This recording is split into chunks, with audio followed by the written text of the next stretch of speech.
اعوذ باللہ من الشیطان الرجیم بسم اللہ الرحمن الرحیم السلام علیکم ورحمۃ اللہ وبرکاتہ۔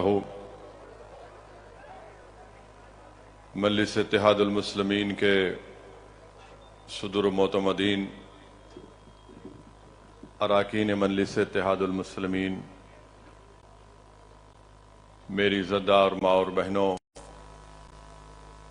شہ نشین پر تشریف فرما مجلس اتحاد المسلمین کے قائد مقننہ و اراکین اسمبلی و اراکین قانون ساز کونسل،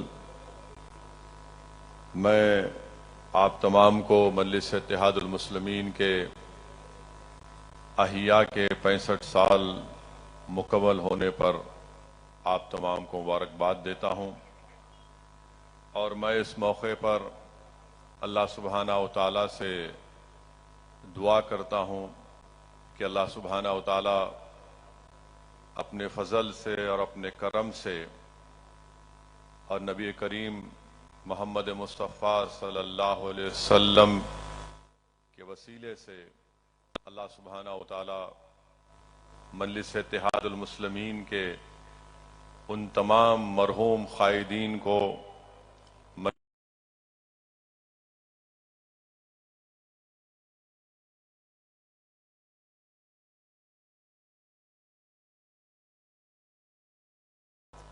مجلس اتحاد المسلمین کے ان تمام مرحوم ووٹرز کو جنہوں نے اپنی زندگی میں مجلس اتحاد المسلمین کی مضبوطی کے لیے قربانیاں پیش کیں، میں اللہ سے دعا ہوں کہ اللہ سبحانہ و تعالیٰ ان تمام مرحومین کی اللہ مغفرت فرمائے، اور اللہ سبحانہ و تعالیٰ ان کا نیک نام و بدل ہم کو عطا بھی کرے۔ عزیزان ملت، معزز حاضرین اکرام،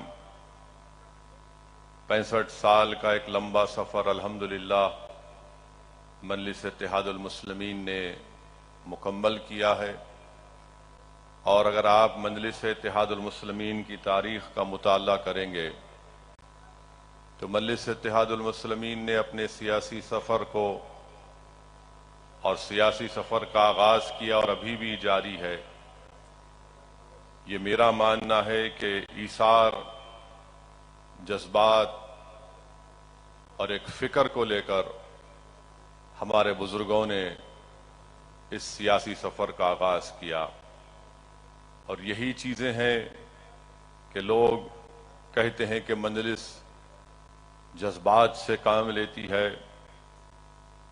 یہ جذبات ہی تھے جنہوں نے ہم کو 65 سال کا سفر مکمل کروایا، یہ فکر ہی تھی جس نے ان تعلیمی اداروں کو اور اسپتالوں کو قائم کیا، یہ ہماری قربانیاں تھیں کہ ہم نے اپنا سب کچھ لٹایا تاکہ ہماری مرکز سیاسی کو ہم طاقتور بنا کر رکھیں۔ تو میرے عزیز دوستو اور مجلس اتحاد المسلمین کے تمام اراکین اور سپاہیوں سے میری اپیل ہے کہ ہم کو اپنے جذبات کو زندہ رکھنا ہے، ایثار کو جاری رکھنا ہے، اور ہماری جو فکر ہے ایک مظلوموں کے لیے، اس کو سامنے رکھ کر ہم کو آنے والے مستقبل کے چیلنجز کا سامنا کرنا پڑے گا۔ میرے عزیز دوستوں اور بزرگوں، آپ نے ایک تفصیلی تقریر قائد مقننہ اکبر الدین اویسی سے سنا، اس سے پہلے محترم احمد پاشا قادری صاحب نے بھی مختصر تقریر مگر اس میں بہت اہم نکات جناب احمد پاشا قادری صاحب نے اٹھائے ہیں۔ میری آپ تمام سے صرف یہی گزارش ہے کہ ہمارے لیے اب ایک چیلنج یہ ہے کہ ہم کیسے ہمارے ملک میں جس وطن عزیز کو ہم نے اپنے خون پسینے سے ہمارے بزرگوں نے انگریزوں کی 200 سال کی غلامی سے آزاد کروایا، جس وطن عزیز کو ہمارے بزرگوں نے ایک آئین دیا، سمویدھان دیا، اور ہمارے وطن عزیز کے آئین بنانے والے بزرگوں نے یہ خواب دیکھا تھا کہ ملک پارلیمانی جمہوریت پر چلے گا مگر اس میں شراکت داری کی بھی جمہوریت ہوگی۔ ہمارے عظیم بزرگوں نے خواب دیکھا تھا کہ ملک ایک طاقتور ملک بنے گا، اور طاقت کے معنی ہمارے بزرگوں نے صرف یہ نہیں کہا تھا کہ کوئی ایک وزیر اعظم بن جائے اور وہ پکار کر کہے کہ میرا 56 انچ کا سینہ ہے۔ ہمارے بزرگوں نے خواب نہیں دیکھا تھا کہ کوئی ایک شخص طاقتور وزیر اعظم بن جائے اور اپنی ایک پارٹی کی طاقت کی بنیاد پر آئین کو کمزور کر دے، جمہوری اداروں کی بنیادوں کو ہلا کر رکھ دے۔ ہم کو اس بات کو سامنے رکھ کر کام کرنے کی ضرورت ہے کہ ہم کیسے ہمارے وطن عزیز کی جمہوریت کو مضبوط بنائیں، اور مجلس اتحاد المسلمین کی 65 سالہ سیاسی سفر کا سب سے بڑا اگر آپ نچوڑ دیکھیں گے وہ یہ ہے کہ ہم نے بھارت کی جمہوریت کو مضبوط کیا ہے۔ ہم نے لوگوں کے دلوں میں جمہوریت کے ذریعے اپنے مسائل کے حل اور اپنے مسائل کا حل تلاش کرنے کا طریقہ سکھایا ہے۔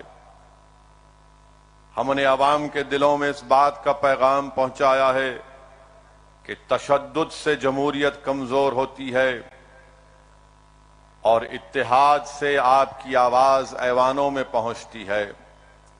یہ 65 سال کا سفر اگر رہا ہے تو اس میں ہم نے متحدہ طور پر اپنے مسائل کو حل کیا، اتحاد کو مضبوط کیا۔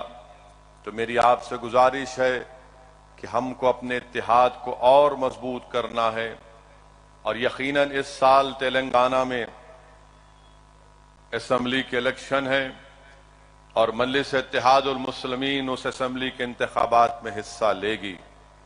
مجلس اتحاد المسلمین اپنی طاقت کو برقرار رکھے گی، اپنی طاقت میں اضافہ کرے گی، اور انشاءاللہ تعالی مجلس اتحاد المسلمین اور تلنگانہ کی عوام تلنگانہ میں بی جے پی کو شکست دے گی۔ اور مجھے یقین ہے کہ جو نفرت کا پیغام لے کر بی جے پی آگے بڑھ رہی ہے، تلنگانہ کی عوام اس کو مسترد کرے گی۔ مجھے یقین ہے کہ راجستھان میں جب اسمبلی کے انتخابات ہوں گے تو انشاءاللہ تعالی راجستھان کی عوام مجلس اتحاد المسلمین کو کامیاب کرے گی۔ ہم راجستھان کے اسمبلی کے انتخابات میں بھی حصہ لیں گے انشاءاللہ تعالی۔ اب ہم کرناٹکا کے اسمبلی کے انتخابات میں بھی حصہ لیں گے، اور آپ دیکھیں گے کہ انشاءاللہ ان قریب میں اعلان بھی ہوگا اس سلسلے میں۔ میری آپ تمام سے اپیل ہے، گزارش ہے کہ آپ مجلس اتحاد المسلمین کی ان اسمبلی انتخابات میں کامیابی کے لیے دعا بھی فرمائیے۔ میرے عزیز دوستو، عزتدار ماں اور بہنوں، تلنگانہ میں بھارتیہ جنتا پارٹی کی طرف سے بہت سی باتیں بولی جا رہی ہیں، اور جتنی باتیں بولی جا رہی ہیں وہ صرف نفرت کی بنیاد پر۔ بھارتیہ جنتا پارٹی امید دلانے کا نام نہیں ہے، بھارتیہ جنتا پارٹی خوف دلانے کا کام کرتی ہے تلنگانہ میں۔ اسی لیے آئے دن کوئی نہ کوئی ایک بیان دیا جاتا ہے کہ ایسا کر دیں گے، فلاں کر دیں گے۔ میں تلنگانہ کی عوام سے یہ بتانا چاہوں گا کہ تلنگانہ ریاست جب سے بنی، تلنگانہ میں امن مضبوط ہوتا رہا، تلنگانہ میں فساد نہیں ہوا، بلکہ تلنگانہ میں ترقی ہوئی ہے۔ چاہے وہ سافٹ ویئر انڈسٹری ہو، چاہے وہ دوسرے انڈسٹریز ہوں، فارماسیوٹیکل کی انڈسٹریز ہوں، تلنگانہ کا جی ڈی پی، ریاستی جی ڈی پی ان ریاستوں سے بڑھ کر ہے جہاں پر بی جے پی اقتدار میں ہے۔ یقیناً تلنگانہ میں ایسے واقعات ہوئے ہیں جس پر ہم بھی شرمندہ ہیں اور ہم اس کی مذمت کرتے ہیں، چاہے وہ آلیر کا انکاؤنٹر ہو یا پھر پولیس کسٹڈی میں خدیر خان کی موت ہو میدک میں، ہم اس کی مذمت کرتے ہیں۔ میں اس بات کا اقرار کرتا ہوں کہ اور بہت سے کام ہونا باقی ہے، مگر آپ کی آواز مجلس اتحاد المسلمین ہے اور مجلس ان مسائل کو ضرور حل کرے گی۔ مگر ایک بات کا خیال رکھیے کہ آج مجلس آپ کی ایک طاقت اور شناخت بن کر ابھری ہے، مگر دوسری ریاستوں کی طرف نظر اٹھا کر دیکھ لیجئے کہ کیا پرسان حال ہے وہاں پر کوئی آواز اٹھانا تو چھوڑیے، کوئی آنسو پوچھنے کے لیے تیار نہیں ہے دلت اور مسلمان اور آدیواسیوں کے لیے۔ تو اسی لیے میرے عزیز دوستوں اور بزرگوں، اس سال کے آخر میں جو اسمبلی انتخابات ہونے جا رہے ہیں، ہم کو پہلے سے زیادہ متحد ہونا ہے۔ ہم کو ابھی سے ہم اپنے اس اسٹریٹجی کو بنانا پڑے گا اور ہم بنائیں گے انشاءاللہ تعالی۔ اور مجلس میں اور بی جے پی اور دیگر پارٹیوں میں فرق یہ ہے کہ وہ الیکشن سے 8 مہینے پہلے بیدار ہوتے ہیں، مگر بھارت میں اگر کوئی سیاسی پارٹی ہے جو الیکشن ختم ہوتے ہی عوام کی خدمت کرتے رہتی ہے اور الیکشن کے دوران بھی عوام کی خدمت کرتے رہتی ہے، تو مجلس اتحاد المسلمین ہے۔ دارالسلام جس سرزمین پر آج آپ اور ہم بیٹھ کر مجلس اتحاد المسلمین کے 65 سالہ جشن کو منا رہے ہیں، یہی دفتر میں M L As, M Ps, قانون ساز کونسل کے ممبر، اراکین بلدیہ بیٹھ کر عوام کی خدمت کرتے رہتے ہیں، اور بی جے پی صرف نفرت اور زہر اگلتے رہتی ہے۔ اسی لیے آج آپ دیکھ رہے ہیں کہ تلنگانہ کی عوام بی جے پی سے تنگ آنا اور بی جے پی سے تنگ آنا شروع ہو چکا ہے، اور خاص طور سے میں تو تلنگانہ بلکہ پورے بھارت کی مہیلاؤں سے، ہماری عزت دار ماں اور بہنوں سے پوچھ رہا ہوں کہ جب آپ ووٹ ڈالنے جائیں گے تو گیس کے سلنڈر کو نمسکار یا سلام کر کے جانا۔ گیس کا سلنڈر کو نمسکار اور سلام اس لیے کرنا کیونکہ گیس کے سلنڈر میں مودی جی نے جو ہوا چھوڑی ہے، اتنا مہنگا گیس کا سلنڈر ہو چکا ہے کہ آج کتنا 1200 روپئے کتنا ہو گیا؟ 1600 چلر روپئے۔ یہ مودی جی کا کارنامہ ہے، یعنی مہیلاؤں کے نام پر، خواتین کے نام پر ووٹ تو حاصل کیے، مگر آج گیس کا سلنڈر 1600 روپئے ہو چکا ہے۔ تو پورے بھارت کی جنتا کو یہ دیکھنا پڑے گا، خاص طور سے ہماری عزتدار ماں اور بہنوں کو، کہ گیس کا سلنڈر کتنا مہنگا ہو چکا ہے۔ دوسری بات کہ چائنا کا نام ہمارے وزیر اعظم نہیں لیتے۔ آج ہمارا وطن 2000 اسکوائر کلومیٹر کی زمین چائنا کو کھو چکا ہے۔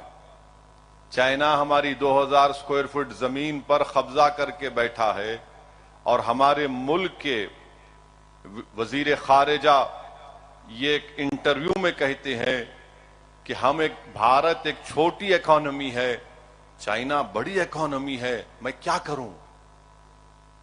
ہم چھوٹی اکانومی ہے، چین بڑی اکانومی ہے، کامن سینس ہے، میں کیا کروں؟ ہم وزیر اعظم سے پوچھنا چاہتے ہیں، آر ایس ایس کے لوگ جو آج کل پینٹ پہن کر لٹ پھرا رہے ہیں، ہم وہ بی جے پی کے ان بھکت جو سوشل میڈیا پر تھکتے نہیں، مودی کی تعریف کرتے، جھوٹی تعریف کرتے رہتے ہیں، کیا بھارت چھوٹا ہے؟ تم کو شرم نہیں آتی اس طرح کی بات کرتے ہیں کہ ہماری اکانومی چھوٹی، چین کی اکانومی بڑی؟ ملک اکانومی سے چھوٹا بڑا نہیں ہوتا مودی جی، ملک بڑا ہوتا ہے بڑا دل رکھنے سے، بڑا جگر رکھنے سے۔ آپ کی پارٹی میں آپ 300 ایم پی رکھ کر بھی آپ کے پاس نہ بڑا دل ہے نہ بڑا جگر ہے کہ آپ چین کی آنکھ میں آنکھ ڈال کر یہ کہیں کہ 2000 کلومیٹر تم کو چھوڑنا پڑے گا۔ اگر اکانومی کے بنیاد پر ملک چھوٹا بڑا ہوتا ہے تو پھر یوکرین کیوں لڑ رہا ہے رشیا سے؟ 79 میں ویتنام امریکہ سے کیوں مقابلہ کیا؟ 1980 میں ایک چھوٹا افغانستان USSR سے کیوں مقابلہ کیا؟ اور اگر اکانومی کی بنیاد پر ملک چھوٹا اور بڑا ہوتا ہے تو پھر وہ فلسطینی جس کے پاس پتھر کے سوا کچھ نہیں ہے، مسجد اقصی اور بیت المقدس کی آزادی کے لیے لڑ رہا ہے، تو پھر کیا کہیں گے ان کو آپ؟ بتائیے آپ، آج بی جے پی اور بھارت کے وزیر اعظم کے پاس ملک کی فوج پر بھروسہ نہیں ہے، ملک کی عوام پر بھروسہ نہیں ہے، اور آپ کہتے ہیں کہ بھارت چھوٹا ہے اکانومی کی وجہ سے۔ پھر کون سے وشوا گرو کی بات بھارت کے وزیر اعظم کر رہے ہیں؟ وزیر خارجہ کہہ رہے ہیں، میں نہیں کہہ رہا ہوں، ہم چھوٹی اکانومی ہے، چین بڑی اکانومی ہے۔ ارے چھوٹے بڑا یہ کب سے پیدا ہو گیا؟ یہ بات کہہ کر بی جے پی نے اس بات کو قبول کر لیا کہ نریندر مودی چین کے آگے گھٹنے ٹیک چکے ہیں۔ نریندر مودی چین سے ہماری زمین کو واپس نہیں لینا چاہتی ہیں۔ ارے ایک حکومت کی بنیادی ذمہ داری یہ ہوتی ہے کہ زمین کی بچائے، ملک کی، وطن کی، دیش کی زمین کو بچائے، اور ہمارے وزیر اعظم یہ کہتی ہیں ہم چھوٹی اکانومی ہے، وہ بڑی اکانومی ہے۔ اب پوری دنیا میں کیا پیغام چلا گیا؟ امریکہ کو کیا پیغام گیا؟ برطانیہ کو کیا پیغام گیا؟ آسٹریلیا کو کیا پیغام گیا؟ ملیشیا کو، سنگاپور کو، ساؤتھ کوریا کو، جاپان کو کیا پیغام گیا؟ کہ بھارت چین کو بڑا مانتا ہے اور اپنے آپ کو چھوٹا مانتا ہے۔ میں بی جے پی سے پوچھنا چاہتا ہوں، کہاں گئی تمہارا نیشنلزم؟ یہ تمہارا نیشنلزم ہے؟ کامن سینس یہ نہیں ہے، کامن سینس یہ ہے کہ ہم مانتے ہیں کہ چین طاقتور ہے مگر ہم اپنی زمین کو نہیں چھوڑ سکتے۔ کامن سینس یہ بھی ہے مسٹر مودی کہ بھارت ایک نیوکلیئر پاور ہے، بھارت ایک نیوکلیئر پاور ہے، یہ کیوں نہیں بولتے آپ؟ مگر افسوس، سوال اب طے کرنا پڑے گا بھارت کی عوام کو کہ وہ کیا اس کا فیصلہ کرتے ہیں۔ اور الحمدللہ مجلس جنید اور نصیر کی موت ہوئی گھاٹمیکا میں جو راجستھان میں ہے، ان کو ہریانہ لے جا کر کڈنیپ کر کے ان کو زندہ جلا دیا گیا تھا۔ مجھے موقع ملا، یہ میری بدقسمتی رہی کہ میں اس گھر کو گیا، جس گھر میں جنید کے گھر کو گیا، وہاں پر جنید کے 6 اولاد اور جنید کا بڑا بھائی جو نیم پاگل ہے، اس کی 7 اولاد کی ذمہ داری بھی جنید پر تھی۔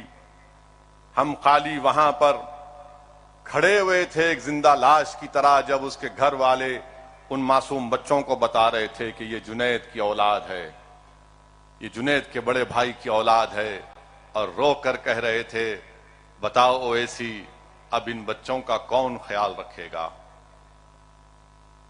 میرے عزیز دوستو اور بزرگوں، جنید اور نصیر صرف مسلمان نہیں تھے بلکہ اس عظیم بھارت کے شہری تھے۔ رائٹ ٹو لائف بھارت کے سمویدھان میں ایک فنڈامنٹل رائٹ ہے، کوئی کسی کو مار نہیں سکتا تو کوئی کسی کی جان کیسے لے سکتا ہے؟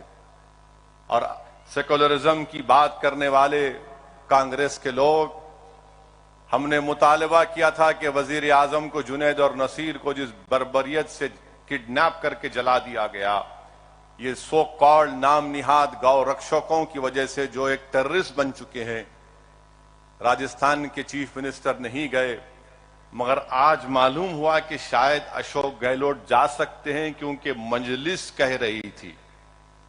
تو راجستھان کی عوام نے دیکھ لیا کہ میں نے آج سے 4 مہینے پہلے جے پور میں جا کر کہا تھا کہ وزارت اقلیتی بہبود کا بجٹ کم ہے، تو تھوڑا بڑھا دیا گیا، کچھ 300 کروڑ یا 350 کروڑ کچھ کیے۔ جنید اور نصیر کی موت پر چیف منسٹر نہیں گئے بلکہ ایک شادی میں گئے تھے، وہاں سے چند آدھے گھنٹے کے فاصلے پر گھاٹمیکا تھا۔ اب معلوم ہوا کہ شاید اشوک گہلوٹ بھی جائیں گے۔ اور میں آپ سے وعدہ کر رہا ہوں کہ انشاءاللہ تعالی میدک کے خدیر خان ہو، جنید ہو، نصیر ہو، انشاءاللہ تعالی مجلس اتحاد المسلمین ان کی مالی امداد کرے گی. ان کے اکاؤنٹ کے ڈیٹیلز ہمارے پاس آئیں گے تو ہم انشاءاللہ تعالی ان کی بیواؤں کے اکاؤنٹ میں مجلس مالی امداد کرے گی. میں آپ سے وعدہ کر رہا ہوں کہ ہم ان خاندانوں کے ساتھ تھے اور ہے اور رہیں گے. اور کوثر محی الدین اور میدک کے صدر بھی خدیر خان کے افراد خاندان اور ان کی بیوہ کے ساتھ ہیں. اور مجھے ابھی کوثر محی الدین ایم ایل اے بتا رہے تھے کہ مجلس کے مقامی لوگوں کی نمائندگی پر خدیر خان کی بیوہ کو 2 BH کے منظور ہوا ہے اور انشاءاللہ تعالی ٹمرسک اسکول میں اس بیوہ کو بھی نوکری کا انتظام کیا جائے گا. یہ بڑا ہی دردناک واقعہ ہے خدیر خان کا. جتنا بھی ہم مذمت کرے کم ہے. ہم تو تلنگانہ کی حکومت سے مطالبہ کرتے ہیں کہ پولیس والوں کے اوپر 302 کا سیکشن لگا کر ان پر کیس چلنا چاہیے. سسپینشن پنشمنٹ نہیں ہے. 302 کا IPC کا سیکشن ان پر لگایا جائے. مگر آپ کو معلوم میرے بھائی، جنید اور نصیر کو جن لوگوں نے رک جائیے جنید اور نصیر کو ان کے افراد خاندان نے جب پولیس والوں کے پاس جا کر کمپلین دی تو گھاٹ وہاں پہ پولیس کے لوگوں نے کہا نکلو یہاں سے باہر جاؤ. کوئی پولیس والے پہ کچھ نہیں ہوتا وہاں راجستھان میں، نہ ہریانہ، بلکہ ہریانہ کی حکومت نے تو ایک اسپیشل سیل بنا دیا ہے. یعنی ایک سو کال گاؤں رکشک جو چاہے کر سکتے، ان کو لائسنس ویپن دے دیا گیا. ایک ظلم ہو رہا ہے.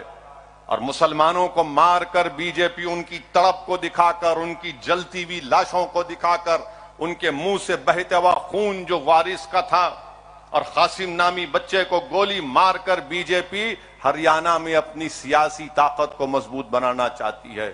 مگر یاد رکھیے، آپ جو سیاسی طاقت مضبوط بنا رہے ہیں اس سے دیش کمزور ہوگا.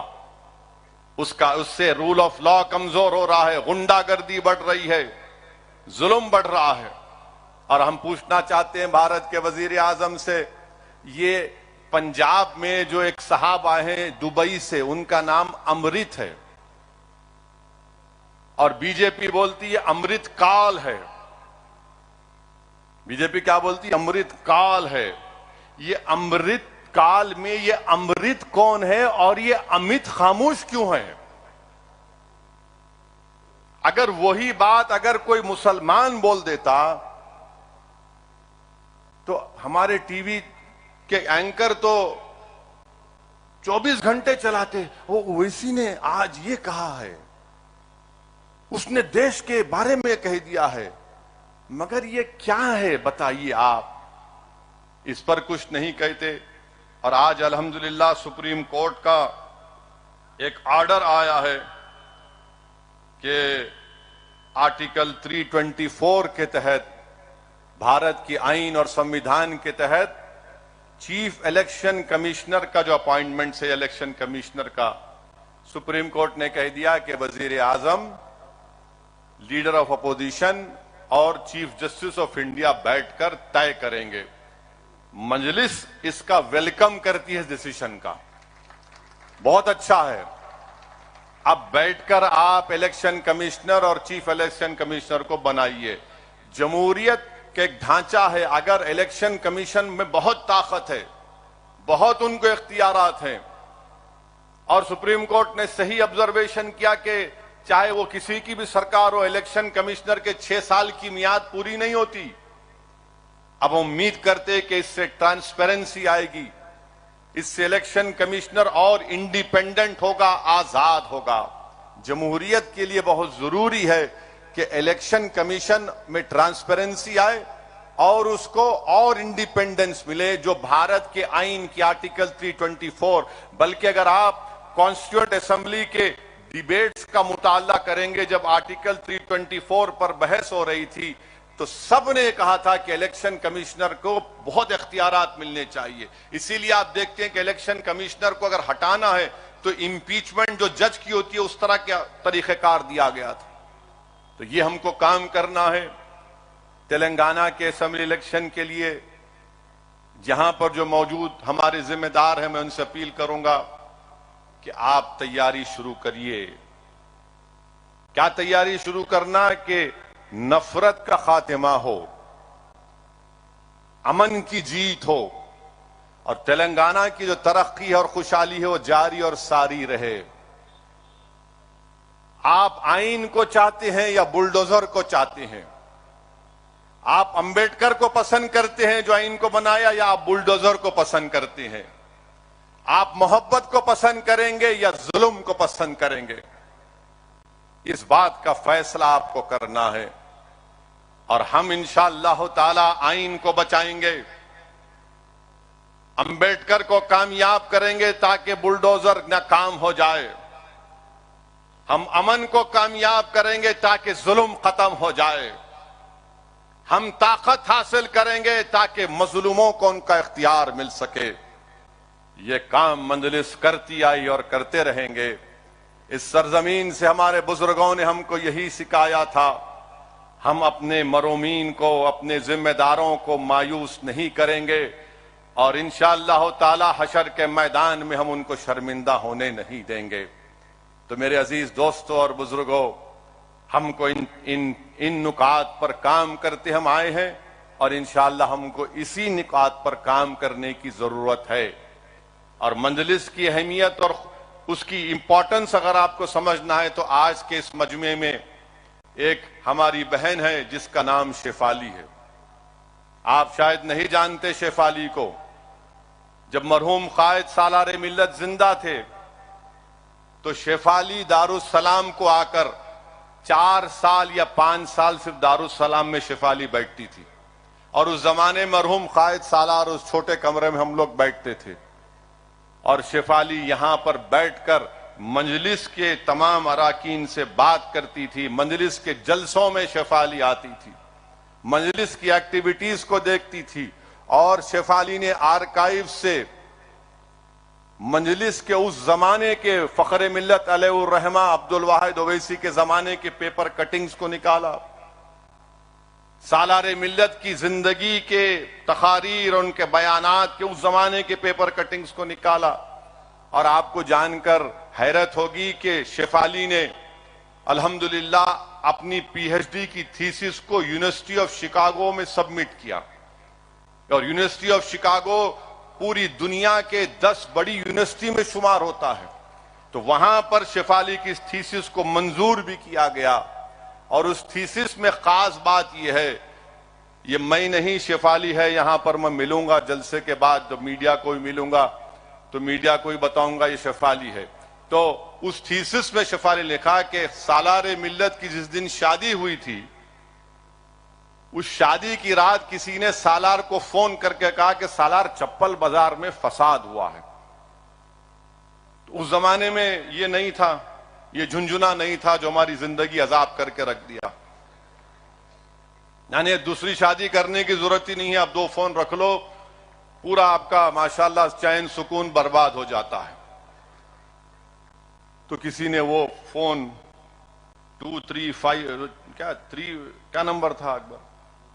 نہیں 2 تو بعد میں آیا، 35497 ملایا، لگا کے انگلی سے، نہیں معلوم یہ بچوں کو. وہاں سے فون اٹھایا گیا گھر میں، سالار اٹھائے فون، گرجدار آواز، ہلو. یعنی سننے والا تھر تھر کام جاتا تھا. بولے سالار ایسا ہوا. سالار نارٹن پہ بیٹھ کے نکل گئے. یہ نہیں دیکھا سالار نے کہ آج میری شادی کی رات ہے. میرے عزیز دوستو، انہی ہمارے بزرگوں کی قربانیوں کی وجہ سے ہم یہاں پر کھڑے ہیں. اگر آج اسدالدین اویسی کھڑا ہے، ممتاز خان بیٹھے ہیں، ایم ایل اے بن کر سب بیٹھے ہیں، تو ہم کوئی پبلک گارڈن سے چل کے یہاں نہیں آئے. پبلک گارڈن سے چل کے یہاں نہیں آئے. ہم باغ عامہ سے ان ہریالیوں پہ چل کے یہاں تک نہیں پہنچے. عبدالواحد اویسی کو 11 مہینے جیل کی صحبتیں برداشت کرنا پڑا. محمد غوث کو اپنی شہادت پیش کرنا پڑا. لوگ نہیں جانتے محمد غوث کو. اللہ اس کی خبر کو نور سے بھر دے جس شخص نے مجلس کے لیے ایک ایک سانس لی تھی، مجلس کے لیے اس محمد غوث نے اپنی جان کی قربانی کو پیش کیا۔